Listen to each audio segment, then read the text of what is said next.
So in Assam, Tarun Gogoi sir brought TCS, but that's the only thing I think that happened in software.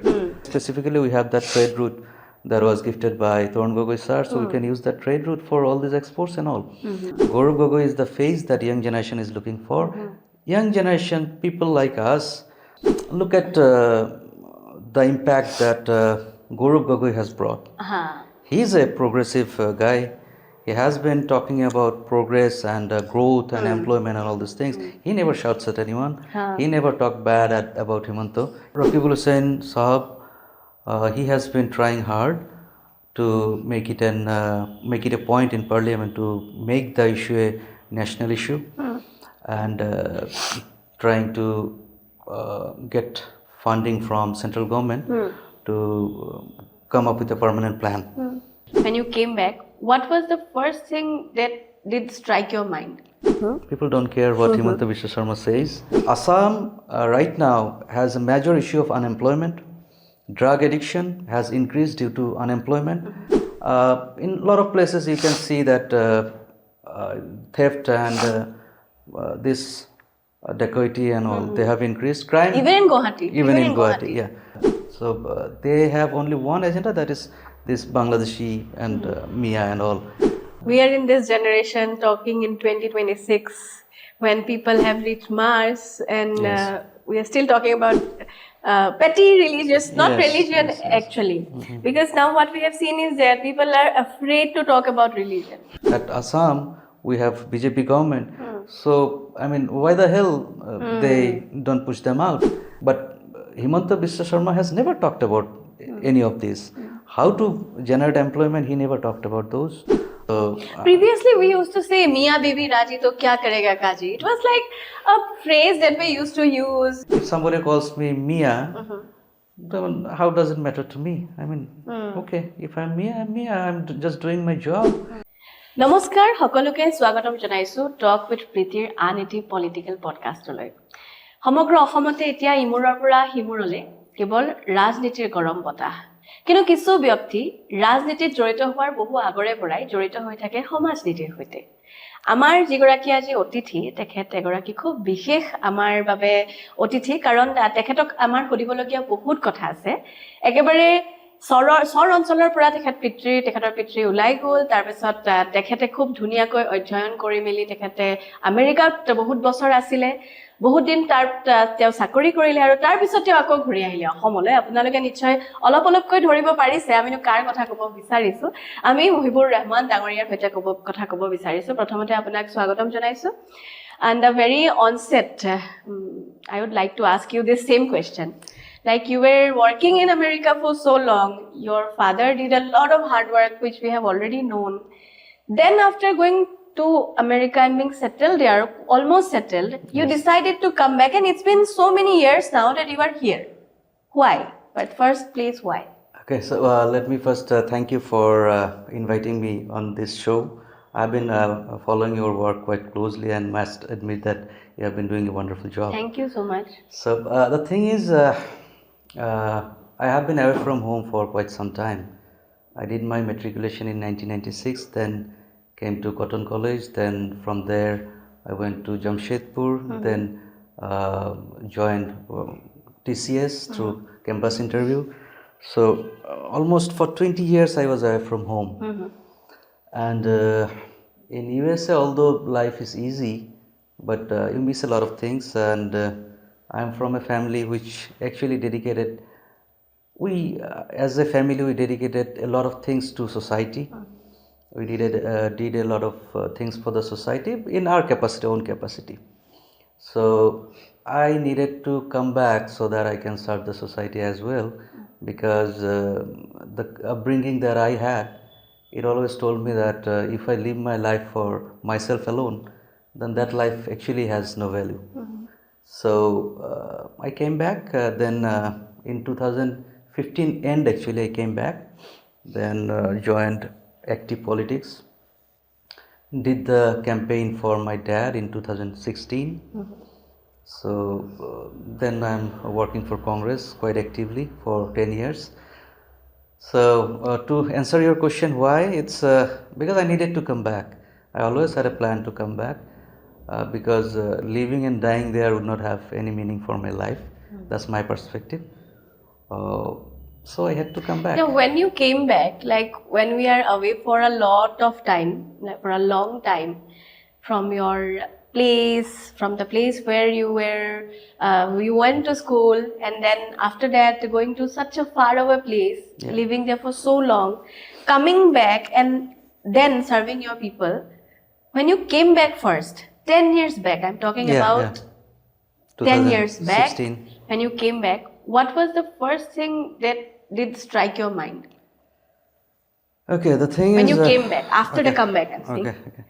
So, politically, at the time when Manmohan Singh was PM before 2014, the condition, the economic condition as well as the overall atmosphere, not only political, the economical and all, I'm talking about the overall atmosphere of India was very positive. So a lot of people actually came back with high hopes, but alas, I think many are trying to go back now, and a lot of people actually now are moving away from India. At that time, a lot of people, my friends also, came back to India with high hopes that government is doing something good for the young generation. We can serve the society as well as fulfill our dreams.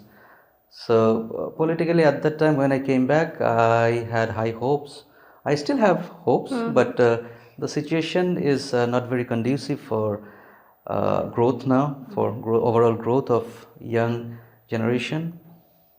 So, but then again, just to interrupt you here, we have seen that in the speeches of the ruling parties, all about development, that they have done the most development of their times. Most often we see that they are the only people who can save the entire state from a lot of things, but to the most relevant ones, they call Miyas. They are talking it in every, we can say in every word, in every sentence. They try to show that they are the people who will save Assam from Miyas. But do we need to save Assam from Miyas? Or do we need to save Assam from actual illegal infiltrators who can be just anyone? So let's break it down first, step by step. If we see, during British era, a lot of people, they brought a lot of people for cultivation and all, and in various pockets of Assam, people came from Bangladesh, yes, but those are not illegal infiltrators. Those are, at that time, India and Bangladesh were same, right, so under British rule. So now, Himanta Biswa Sarma is trying to politicize that. The question is, if there is anyone illegal, we want them to be out. We want them to be thrown out. But at center, BJP has government. At Assam, we have BJP government. So, I mean, why the hell they don't push them out? They don't have any other agenda. So, they have only one agenda, that is this Bangladeshi and Mia and all. Just to divert people's attention from actual issues. Assam right now has a major issue of unemployment. Drug addiction has increased due to unemployment. In a lot of places you can see that theft and this dacoity and all, they have increased. Crime, even in Guwahati. Even in Guwahati, yeah. So crime has increased because of unemployment. Unless and until government can take care of unemployment, they can talk about 100 of things, but the situation of Assam will not improve. For employment generation, what did Himanta Biswa Sarma do? So they haven't brought any kind of software firms here.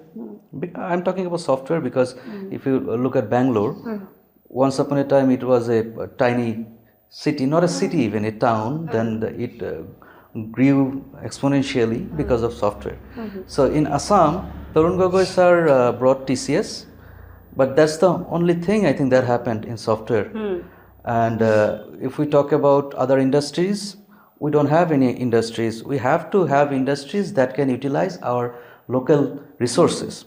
Like we have bamboo, we have plenty of bamboo. We can have agri-based industries where we can package, like we can have cash crops like avocados and fruits and all, and we can export them. We can, in our area specifically, we have that trade route that was gifted by Torun Gogoi sir, so we can use that trade route for all these exports and all. But Himanta Biswa Sharma has never talked about any of this. How to generate employment, he never talked about those. He keeps saying that we have employed 1 lakh or something. Now I don't know the actual number, but in reality, I think more than 1.5 lakh government employees have retired during this time, but they haven't even fulfilled all the vacant positions. So these topics like Mia and Bangladeshi, if they really want to take care of those issues, are very welcome. They are welcome to do that. Nobody will say anything about that. This is a political gimmick, nothing else. If they want to take care of the issue, then they should have. Amit Shah even said that घुसपैठियों को बाहर भेजेंगे. So nothing of that sort happened. What they did was they pushed few people. But then pushback is another issue. Yeah, I another think issue. Pushback, see, on the 1st of January, Chief Minister Himanta Biswa Sharma sits with senior editors and reporters of the channels, and I was also invited for that meet where it was questioned about what we can do. If the issue is always about infiltrators, what we can do.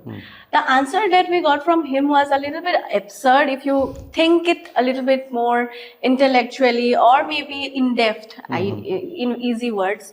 He said that we do not have any other way out, we have to do the pushback. But pushback itself cannot be, because if there are so many lakhs of people, how can you just push back a few people and just say that I have solved the issue? So what happened to the NRC thing? NRC, the very purpose of NRC was to find out who is illegal infiltrator, right?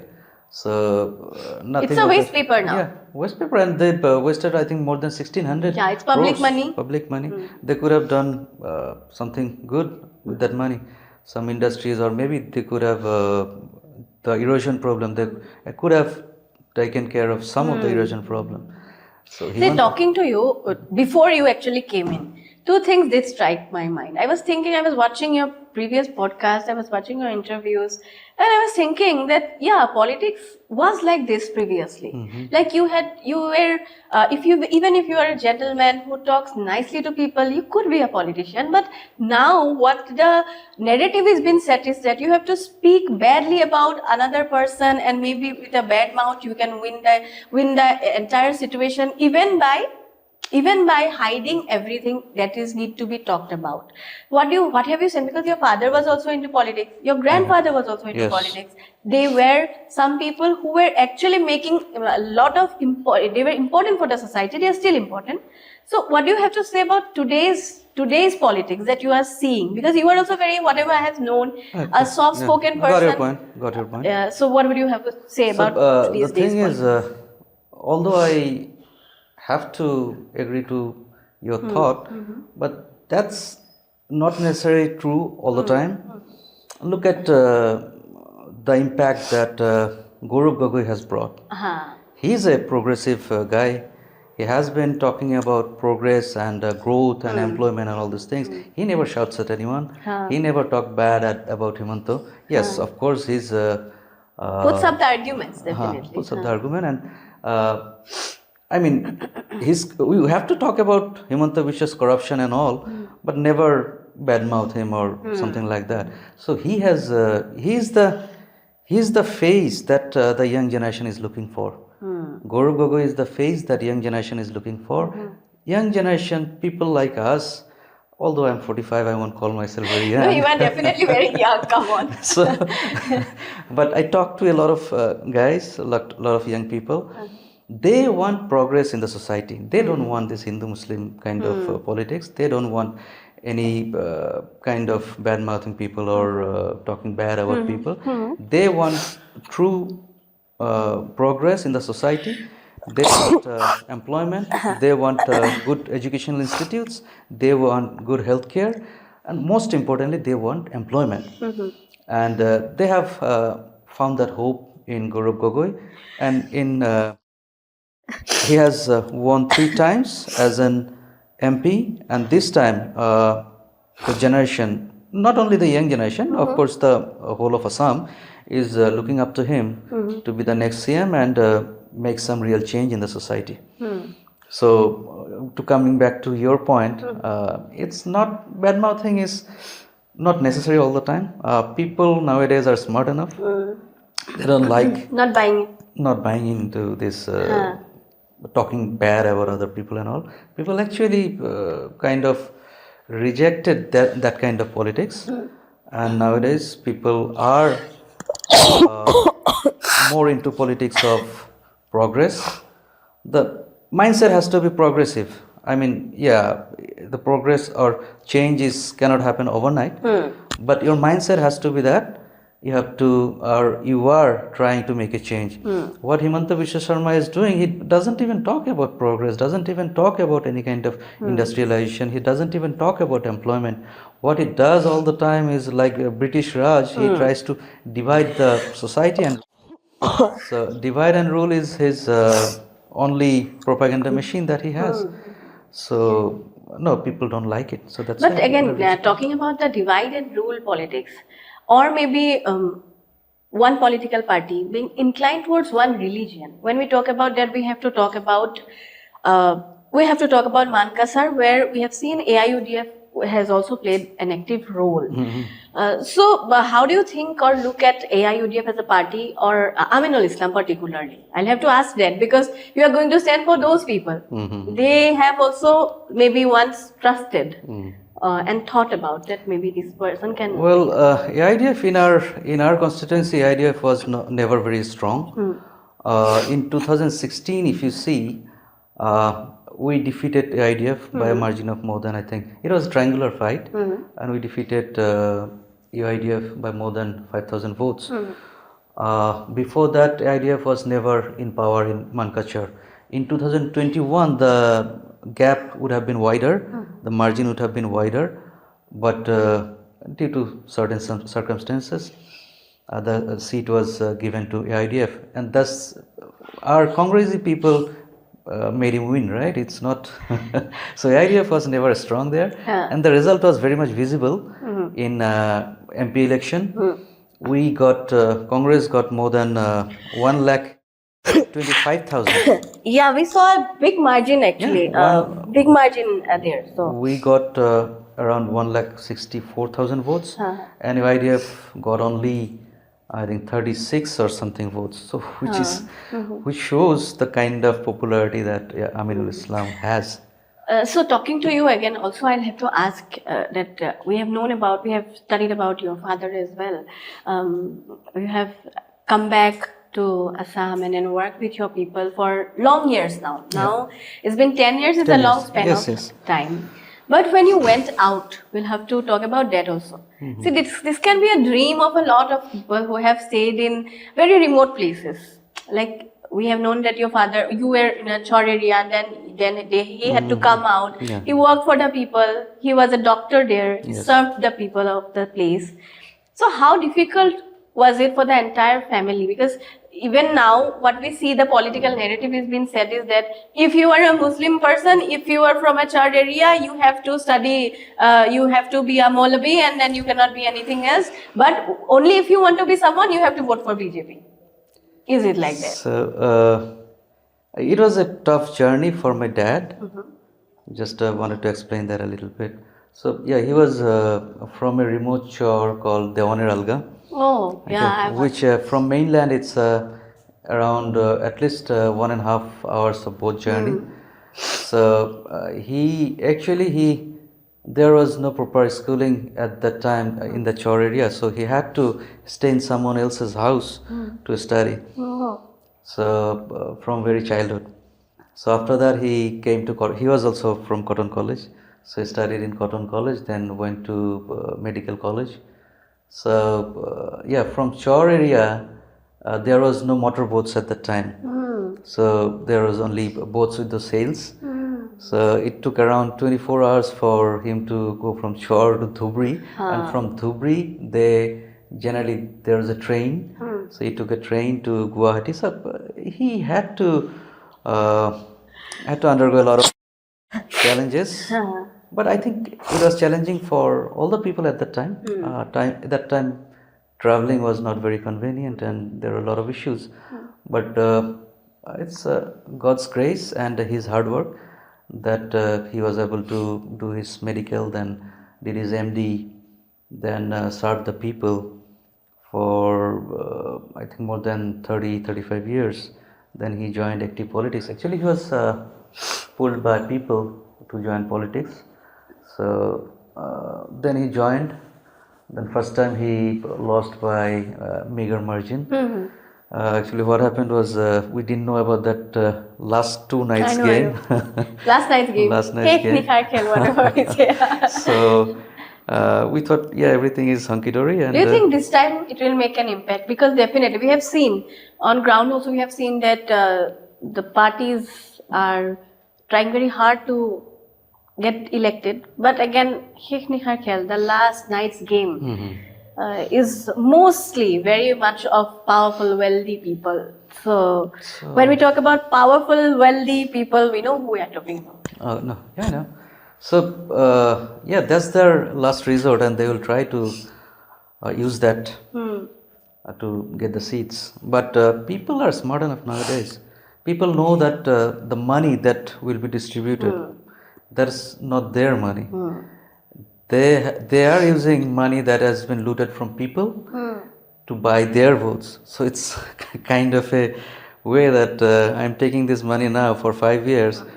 Before the election, I'll give you $500 or $1,000, and you have to vote for me. Okay, I get it. So you are taking people's money and giving to people for buying the votes. Buying the votes, and for the next 5 years they will loot again. So that kind of politics people are already aware of. Nowadays people are smart enough. They actually take the money and vote for someone they like. Very much evident in Lok Sabha Jorhat. So we have seen. That's a good thing. People are smart. It's not, even if they are taking the money, it's not their money. It's looted from them, so they should get it back. But then again, currently what we see, very much relevant and not relevant, we can say prevalent. Whenever someone is coming on social media, we can see that when it's about Congress, Chief Minister or maybe the ruling party, someone in the ruling party, keeps tracing him to saying Paijan. Like even if he goes to the masjid, then there is a discussion going on that why will Gaurav Gogoi go to masjid? Why will he know how to do the namaz? Do you think those kind of discussions are actually important? Like, not at all, not at all. Those kind of discussions are brought in by Himanta Biswa Sharma. They have a very wicked plan to bring up some issues that can divide the society. That's what I was talking about, divide and rule. So they don't talk about progress, they don't talk about unemployment, they don't talk about GDP and all. They try to bring up issues and then to some extent media is also now impacted, or they are also in some areas are working hand in glove with the system. They don't have any other way, I guess. So using media, they are trying to amplify those issues. And those issues from Congress side, we have been trying hard not to get into their trap. They will want us to talk about those things. We don't talk about those things. We'll question them on unemployment. We'll question them of what kind of growth they have brought. So that's our agenda. And their agenda is always trying to divide the society. And if Gaurav wants to go to a mosque, it's his personal wish. I mean, he can. I go to mandirs, I go to churches, I go to gurdwaras, and it doesn't mean that I have to forego my religion and take up some other religion. No, we have to respect all other religions along with ours. So that's our culture. That's the culture of Congress. That's the culture of our India, in Bharat, in true sense. So if you go for elections, because you have already seeked for a ticket, and we are very much hopeful that this time a new face again in Mankachar. So, God willing, let's see. Yeah. So, what will be the first thing that you will like to focus on as a whole, if we want to ask you, like in your place? So, in my place, the major issue is the erosion issue, and erosion as a whole. It's not only the issue of my place alone. It's an issue of the whole of Assam, we can say. And Raqibul Hussain Sahab, he has been trying hard to make it a point in Parliament to make the issue a national issue, and trying to get funding from central government to come up with a permanent plan. So our main issue is that one. Another issue is we are on one side we have that Brahmaputra river, other side we have Meghalaya border, and on the other side we have Bangladesh. So it's an interior place. We need to generate employment, local employment. For that, I said we have a gift from Tarun Gogoi sir, which is the border trade route. Yeah.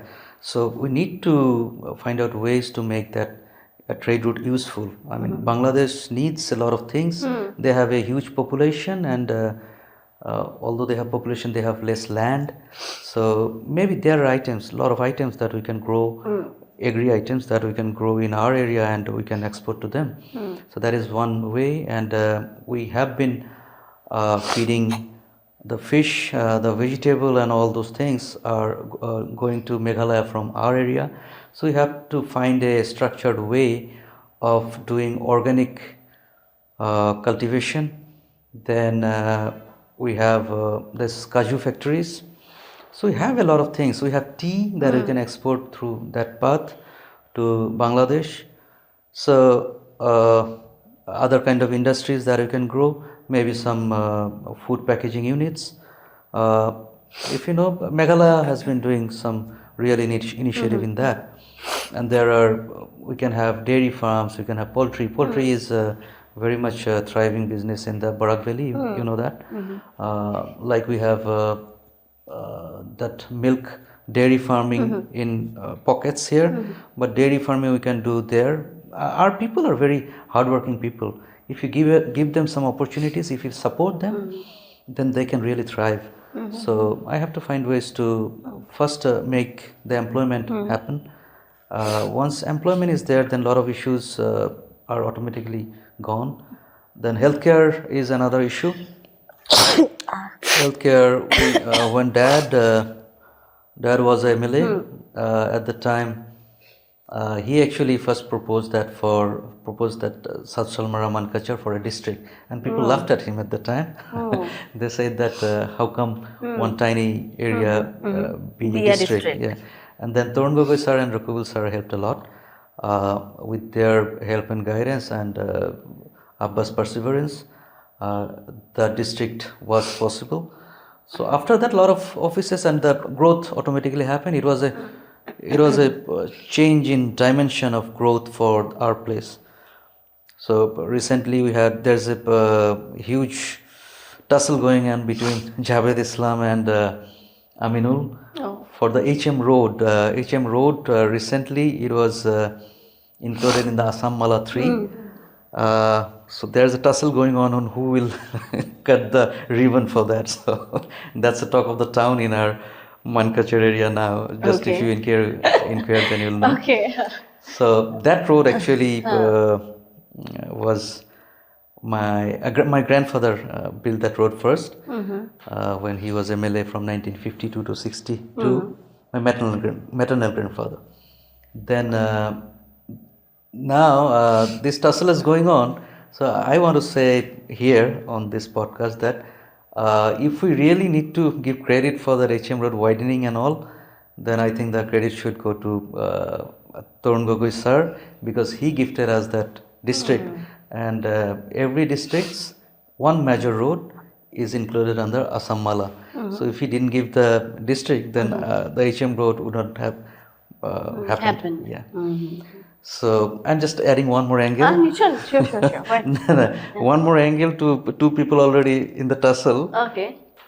I said Aminul and Javed Islam are already in the tussle who will cut the ribbon. So I'm just adding one more angle to that. That actually the credit should go to Tarun Gogoi sir. So now for there giving is us again. Now the fight will be between the three. So yeah, talking about hardworking people. Yeah. Definitely. No one can deny that people are very hardworking there. But then again, even their hardworking nature has been at a lot of times being mocked. then they are hardworking. Without them, so you cannot survive. So that is kind of a mini Bangladesh, what you are talking about. How does it feel like? Like you have been with your people. You have been with the people there. So what do they have to say? Because I don't think when there is a match going on between India, Pakistan and India, Bangladesh, they will be not equally proud as me, as you. See, the thing is, we talk about racism in so many ways. It's a kind of racism too. We talk about people from Northeast being mocked in other parts of Assam all the time. So isn't it like the same thing? It is the same thing if you think in a deeper way. But people don't care what Himanta Biswa Sharma says. They are busy with their work. They have been. They have thousands of issues. Like we don't have good colleges, so people, if someone is needs to study for higher studies, they need to send their kids outside. So people have hundreds of issues, and people don't have time for thinking about who is calling them Bangladeshis. So whatever they are saying, they keep saying, and people won't care anymore. People are actually now more determined in a way that the more Himanta Biswa keeps mocking them, the people have understood that if they want to live with pride, they want to have a life that is worthy. It's giving them challenges. Challenges, yeah. So people are, I mean, they are struggling, but they know learning that also. they are learning. Better learning also. They know that they probably won't get help from government, so they know that they have to start their own businesses. They have to do as a mason or a mistri that we call. They have to work as a contractor. They have to start farming. So you were saying that they have taken it as a challenge. They have taken it as a challenge. You were talking about the way the place has been placed. Like it's a border area, and it shares the border with Bangladesh. You have spoken about the trade route. Yes. The trade route which needs to get back to track again. Yes. It has hampered a lot. But we are not talking about it. Also, we have not seen how people wanted to make it work again. We have not seen that. We have talked with the representatives from there also, but they somehow try to get away from the issue. So when you if you come as a representative to them, how will you try to do things as a border area, like more than the trade route? More than the trade route, we have border issues. We have issues, not frequent issues. Have you seen infiltrators coming? Because we say that both Bangladeshi ahi thake, dine ahi ase, ami soboke khela bol lagibo. That's a propaganda. I mean, we have done the NRC, right? NRC showed us the truth. So, and we have been saying that if somebody is really an infiltrator, then he should be thrown back. Nobody would oppose that. But in the name of infiltrator, if someone innocent is harassed, then there has to be a way to protect them as well. So previously we used to say Mia baby Raji to kya karega Kaji. It was like a phrase that we used to use. Like we never felt like that a Mia what can be a gali to someone, or maybe it can be something that can be used as a weapon. So when we talk about Bangladeshi, when we talk about Mia, we have a demarcation, a year 1971. Perhaps we are not talking about 1971. We are not speaking about who came first, who came late. We are not talking about anything. We are just talking about people as Mias and Bangladeshis, all the Bangladeshis as Mias, and Mias as Bangladeshis. So how do you see this entire thing going on? It's a political gimmick, nothing else. I mean, as I said, people no longer care about what they call them, what Himanta Biswa tries to call them. So people are more concerned about their issues. They need to have good health care. They need to send their kids to colleges. So this whole Mia issue, as I said, we as Congress people and as a sensible person, I personally and most of our people now, they try to avoid that. It. They avoid it. There's no point. I mean, why should we feel bad about something that someone we are not, or even if we are, I mean, if somebody calls me Mia, then how does it matter to me? I mean, okay, if I'm Mia, I'm Mia. I'm just doing my job, and people should know me by what I do, not by what I am. Very true. Very good one, So, actually. I mean, if you are an Assamese, you have to be proud of your culture and all. If I'm a Mia, I should Mostly be you proud have to of. be working. You have to be involved into work. So this whole thing about mixing religion and politics has made this thing worse. Filthy as well. Filthy. Yeah. So wherever you see in Afghanistan, if you see, if you look at Pakistan, what happened? Look at Bangladesh, what they are doing now. When we talk more about religion and not about work. If you mix religion and politics, then it's really going to make people sick, and the whole situation worse. So that's what history tells us. And these people, whoever is trying to do that, they also know that it's derogatory and harmful for our society as well, for the nation, but they just want to cling to power. Just to cling to power, they can do just about anything. Even so talking to my previous, mentioning my previous question, that what more do you want to do if like we talk about the placing of Mankachar as a border place, along with the trade route you were talking about, employment you have talked yes. about. Otherwise, otherwise, if, we have the erosion problem that I said, that has to be taken up in a serious way, and relentless effort has to be put in there. And we are lucky that Rakibul Hussain ji is our MP, and he has been trying hard as well. So there has to be a collaboration, and we should be able to put pressure on central government, because that issue, this erosion issue, is linked with this khas land, whatever uchhed and all going on, eviction is going on. eviction is another. Those people are not from Bangladesh. Those people are from erosion affected areas. So if you cannot stop this erosion problem, then this issue is going to, I mean, it will keep on going on. So erosion is one of the major problems that has to be taken care of. Lakhs and bighas and property and land is engulfed by Brahmaputra. So that's property of Assam, right? That's property of Assam, and then this creates the issue of eviction and caste land, of all these issues. So erosion is one problem. Then we have to have good healthcare. Healthcare, although after the district came, the local hospital was upgraded as civil hospital, and there has been some growth in that area. But we still don't have a blood bank, which is laughable. We still don't have a moratorium or a place where postmortem. No moratorium in the entire place. Yes. So if somebody if somebody, I mean, dies unnaturally and a postmortem needs to be done, he needs to be taken to Dhubri. So that's a very tedious job. So that should be done on a war footing. Then we don't have a blood bank, which is laughable again. So those things need to be done, and then we need serious upgradation on, this is healthcare. Then on education side, so we have some colleges, few colleges, 3-4 colleges and junior colleges as well, but we need more seats. More seats. We need to have serious upgradation.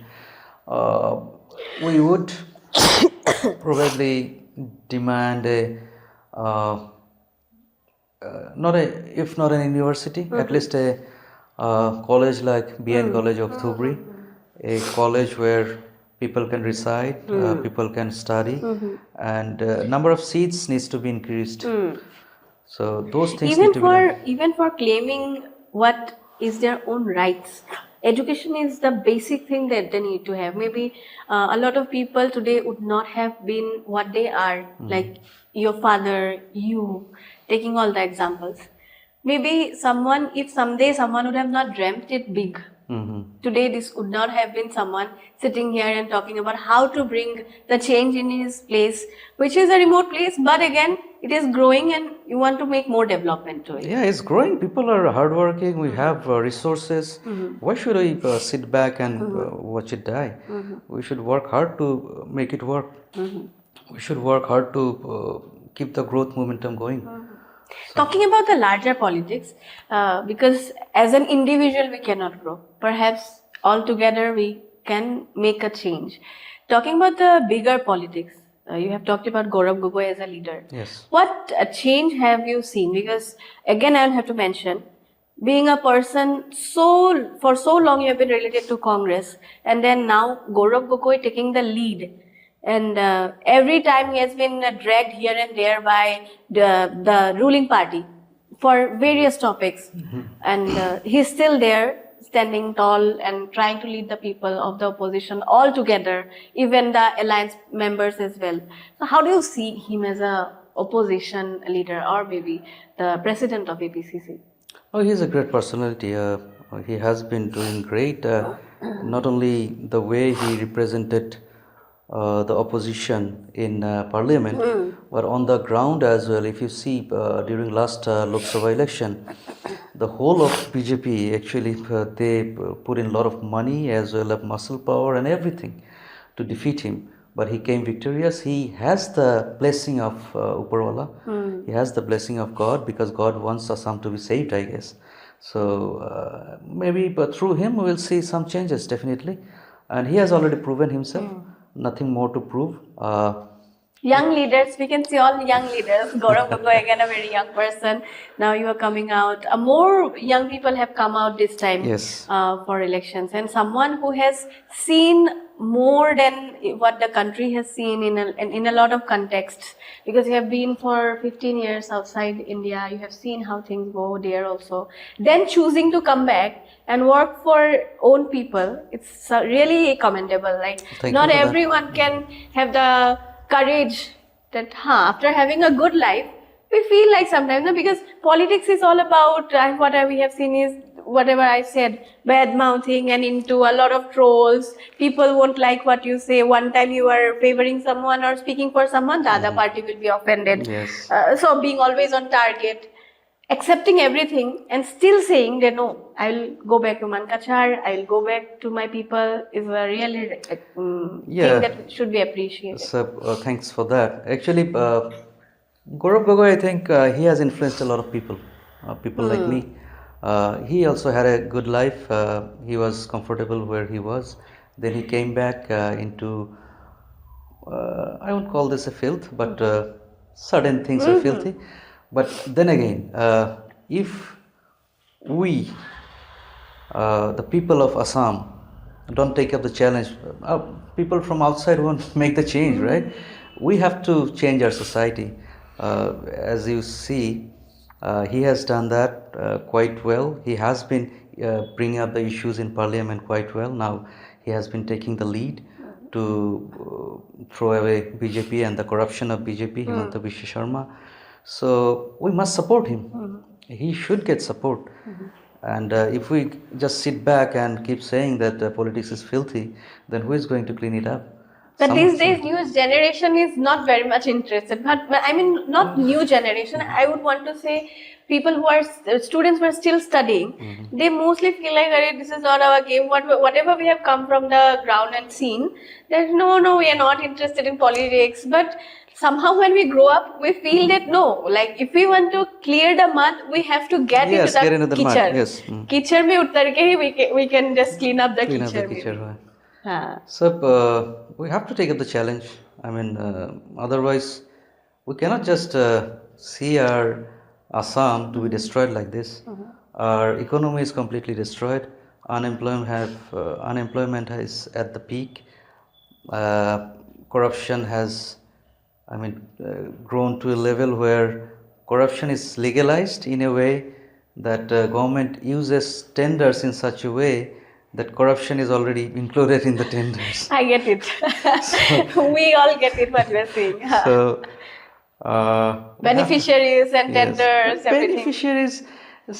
Beneficiaries not bad in all the sense. If you see in Congress time also, there were beneficiaries. We distributed this Shutak and all, but we encourage the Sipinis. Right? Huta Kombola Rajati, whatever they say. Huta is not bad in a way, because Huta, somebody has used that Huta to create something good. For handloom industry's growth, we need to do that. So that's not beneficiary appeasement. What beneficiary appeasement is Ornodoy. Giving Ornodoy to, we had like Bidhava pension and all. We had those pensions we already had.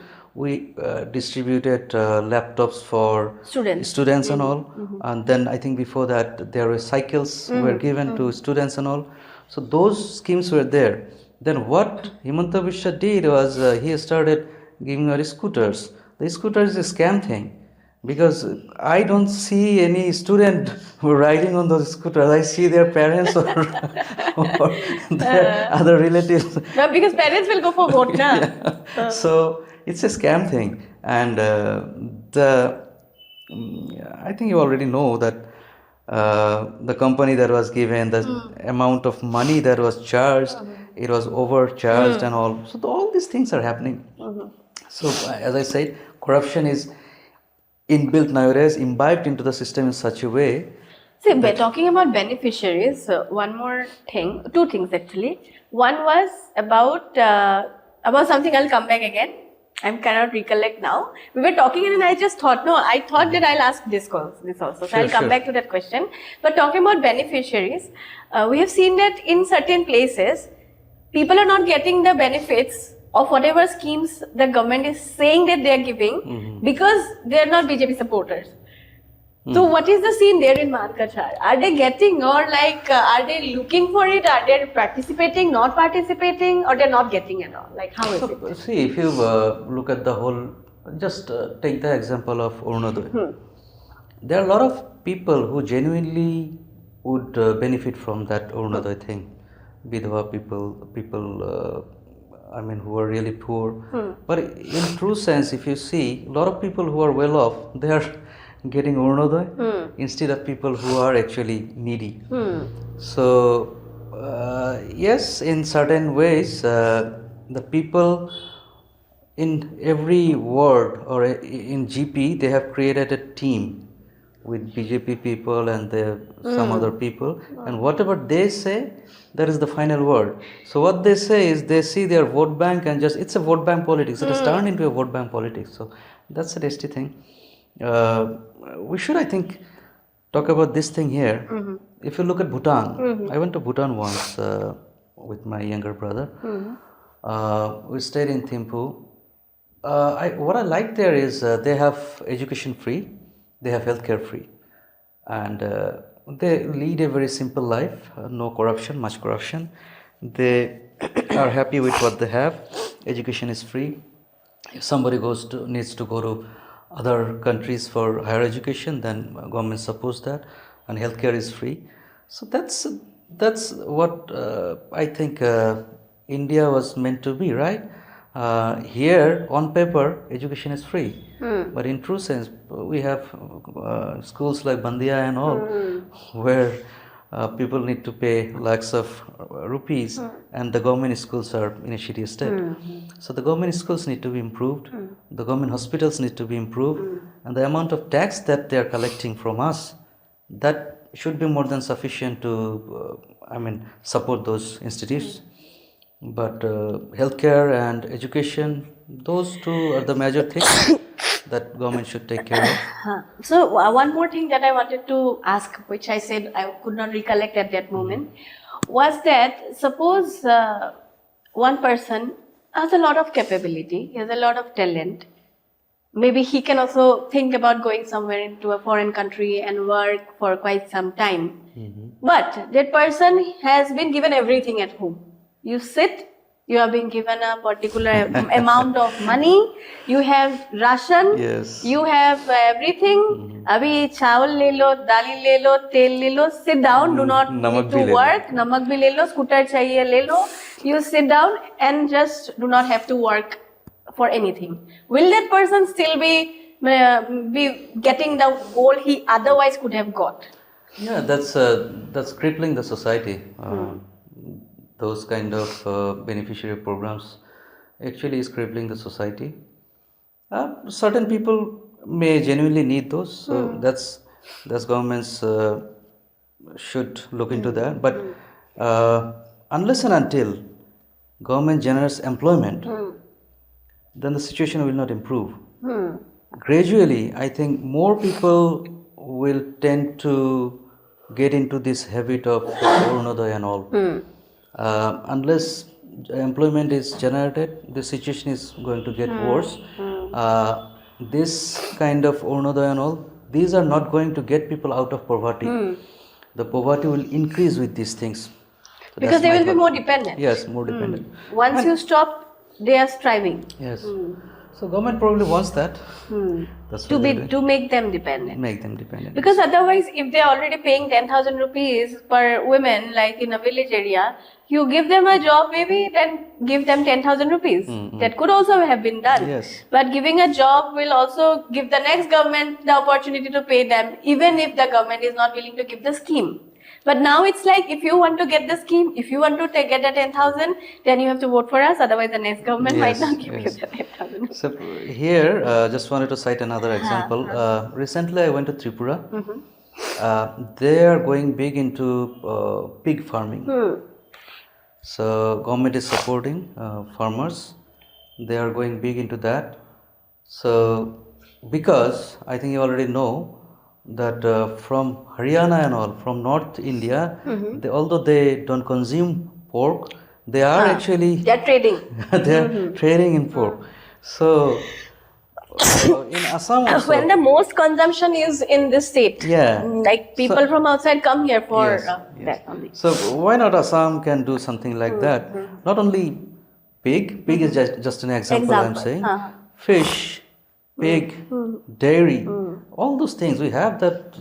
We have a lot of water areas. We have everything that is needed for dairy, everything that is needed for fish culture and all.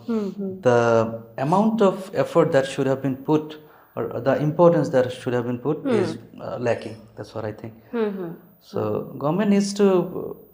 I mean, how can a government think about any other issue when day and night they are talking about religion and Hindu, Muslim and all these things? So that is the problem we are facing now. We are in this generation talking in 2026 when people have reached Mars, and we are still talking about petty religious, not religion actually.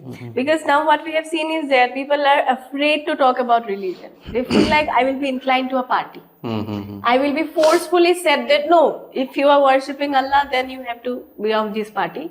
If you are worshipping Ram, then you have to be of this party. If you are not worshipping any of two, if you are following Jesus, then there is no party. You will have to go to some other place, not even Assam. So it's like that. But yeah, talking about the current state that we are in, because a lot of young generation people have taken over politics. A lot of people have come out. So what do you think will 2026 elections be like? Because we have seen in as a whole in opposition and in BJP somewhere in some places, they have said that they would prefer young generation. So young generation taking the lead, how will it change the perspective? How will it change the environment of politics in Assam? So if you see, I mean, the population pattern, if you see, now it is more than 50-60%, I think, is below 50. So that's something that needs to be thought into, because I mean, naturally I'll connect more with a person of my age group. That's natural. Nothing wrong about that. So, and nowadays politics is very challenging as well. There's social media and everything. It has become the does it bother sometimes, like to your mind, like when you see something negative? Because positive, negative is both ways coming in politics. So are you getting hampered sometimes? Like, because I have seen that you are a very calm and composed person. So the natural thing that came into my mind is like, do you get disturbed also? Sometimes yes. Sometimes yes. When I see a lot of hate in the society, that makes me feel uncomfortable and sad at sometimes. But the good thing is the environment is changing with the advent of new people, young generation. They are taking up politics not as a profession but as a challenge to do good things. In Panchayat election, if you see, a lot of young people has joined, a lot of female they have joined, so which is a good sign. So the thing is that what I feel, I never talk bad about anyone. I hate personal attacks. I never do personal attacks on any kind of platform. I mean, if a person is from BJP, he should think, or from the IDF, probably I think all the leaders should stay away from that bad mouthing thing, and our supporters as well, especially. There are BJP has been using these fake IT sales to A lot of people have created a fake account. Fake accounts to, I mean, hate speeches and all. So those things had to be stopped. Otherwise, this will have a long-term impact on the society, because young generation, if they get into this, then that's going to take a long time to get rid of that thing. Congress has been working hard. Rahul Gandhi has been working hard to eradicate hate from the society. His 4,000-kilometer march is not a small thing, and that was all to spread the message of love. So we as followers of Rahul Gandhi ji, we as followers of Gaurav Gogoi ji, Rakibul Hussain ji, we follow the same mantra. We don't spread hate, and we try to, if someone from our party is trying to do that, we stop them as well. In my constituency, I have asked everyone not to make personal attacks on anyone. But yeah, if somebody is not doing his work, then definitely we have to point that out, but not at all personal attacks. Talking about your cotton days, I am also a cottonian, but really? yeah, I studied in the mass communication department. Okay. When I studied, it was a diploma course. So basically, it was a 1-year thing. I did my master's from Dibrugarh University. Okay. Then I was a teacher in Mokokchung, Nagaland, and in Kendra Vidyalaya, Sibsagar. Then I came to Cotton College. So it's a different feeling to be a ex-cottonian, right? Like people always go back to connecting with something, and here what I connect with you is the cotton thing. So yeah, tell me about cotton, like days of Cotton days, yes, wonderful days those were. So I came just after matriculation in 1996. Back then, things were quiet. Ragging was to some extent prevalent, and to some extent, not at that point, it was very, very, very so prevalent. I won't get into that, but ragging was in a way helpful to connect. To connect, yes. Then I had wonderful roommates, wonderful seniors, wonderful batchmates. I'm still in contact with most of them. So it was wonderful days. We had. You were in hostel? Yeah, I was in hostel. Which one? SNBC. Oh, Sitanath Brahma Chaudhary. SNBC. So recently I visited that room and told that guy that, oh, I was in this room. So they look like kids now. I don't know if I looked like that at that time, but they look like really kids. Wonderful days. Did you never want to be a part of student politics then? More into studies maybe, right? Because after that... Yeah. So more into studies because to me, politics has to come at a point where you are already achieved something. Otherwise, you may get into the politics of just earning money or something like that. So I didn't want to get into that. I wanted to have my own area of expertise, which probably I can use if 2026 probably Gaurav Gogoi will be CM, and then if required I can probably help in software establishment and all also. I thought that studies should be completed. We should establish ourselves, then only politics. After that, NIT happened. NIT happened, yeah. So how was NIT? Because we have seen a lot of highly educated people are coming to politics. NIT was good. It helped me connect with people from all over India and different cultures, different customs, different people, different ways of talking, different kind of thoughts, different cultures. So it was a enlightening impact on me. People management, connecting with people. I was a bit shy when I was a kid, So probably, How are you now? Are you shy? Like, are you shy now, or you are like you are a different person now? Did Nah, politics change you? not like that, because not shy, Huh. uh,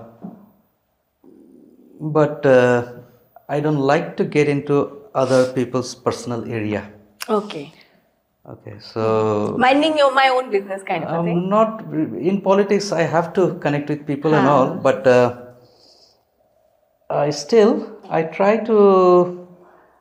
I don't like to disturb people without any reason. So some people think that I'm trying to connect less because of that. It's not that.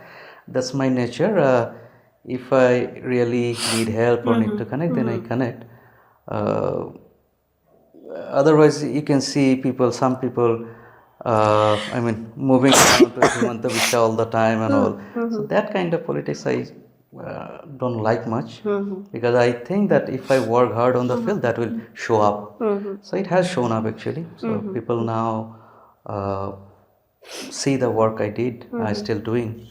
So probably that will help me. We'll also come to your place and see. Of course you should. Of course I've you never should. been to Mankachar, so I should be there.